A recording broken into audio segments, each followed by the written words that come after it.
Bonjour ou bonsoir, tout dépend à quelle heure vous regardez cette vidéo de votre chroniqueur habituel de l'ODJ Média et de la web radio R212 du groupe de presse Harissala.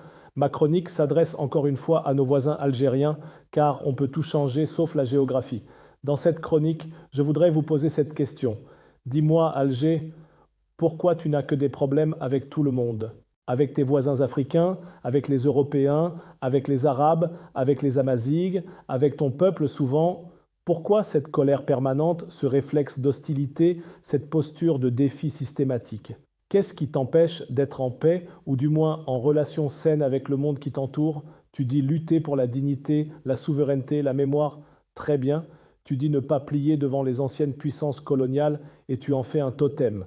Pourquoi pas? Tu affirmes porter la voix des peuples opprimés, et parfois tu le fais vraiment, mais souvent à géométrie variable.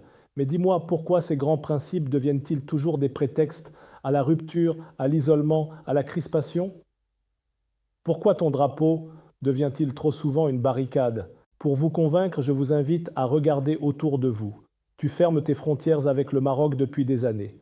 Tu t'isoles de l'Union du Maghreb arabe, que tu avais pourtant appelée de tes vœux. Tu refuses de participer aux exercices conjoints avec le Sahel, alors que la menace terroriste est à ta porte. Tu dénonces la France, l'Espagne, le Portugal, le Royaume-Uni. Tu retires tes ambassadeurs, mais tu continues de dépendre de leurs médicaments, de leurs écoles, de leurs technologies. Tu invectives l'Europe, mais tu continues de commercer avec elle. Et maintenant, tu regardes avec suspicion l'Union africaine, tu t'éloignes des dynamiques d'intégration continentale, tu t'abstiens des alliances régionales. Et même dans le monde arabe, tu préfères l'abstention au dialogue, le silence à la coopération. Tu es présent, mais toujours à côté, rarement dedans. Alors, dis-nous franchement, qui a vraiment un problème avec qui? Est-ce vraiment le monde qui te rejette? Ou bien est-ce toi qui refuses le monde? Est-ce que tu redoutes tant le compromis que tu préfères le conflit? Est-ce que ton système politique a besoin d'ennemis pour survivre? Est-ce que l'hostilité extérieure te sert d'excuse pour éviter le face-à-face intérieur? Ton plus grand conflit n'est peut-être pas avec le Maroc, ni avec Paris, ni avec l'Occident. Il est avec toi-même, avec ton histoire que tu glorifies à l'excès pour mieux camoufler tes blocages, avec ta jeunesse que tu exiles faute de lui offrir une place, avec ta mémoire que tu sacralises mais que tu refuses de revisiter honnêtement. Tu veux être respecté, c'est légitime. Mais le respect ne se conquiert pas uniquement à coups de slogans, de ruptures diplomatiques et de bras de fer idéologiques. Il se gagne aussi dans la constance, dans l'ouverture, dans la capacité à construire plutôt qu'à se plaindre. Est-ce vraiment le monde qui te rejette? Ou bien est-ce toi qui refuses le monde?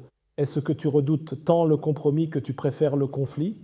Est-ce que ton système politique a besoin d'ennemis pour survivre? Est-ce que l'hostilité extérieure te sert d'excuse pour éviter le face-à-face intérieur? Alors dis-moi, Alger, quand cesseras-tu d'être seul contre tous? Quand cesseras-tu d'ériger ta solitude en vertu et ton entêtement en doctrine d'État? Quand comprendras-tu que la fierté n'est pas l'arrogance, que la souveraineté n'est pas la fermeture et que l'indépendance ne signifie pas l'isolement? Il n'est jamais trop tard pour tendre la main, ni pour apprendre à vivre avec les autres sans les combattre. Encore faut-il en avoir le courage.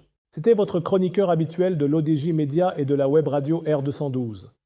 À demain peut-être, si l'histoire nous laisse encore le temps.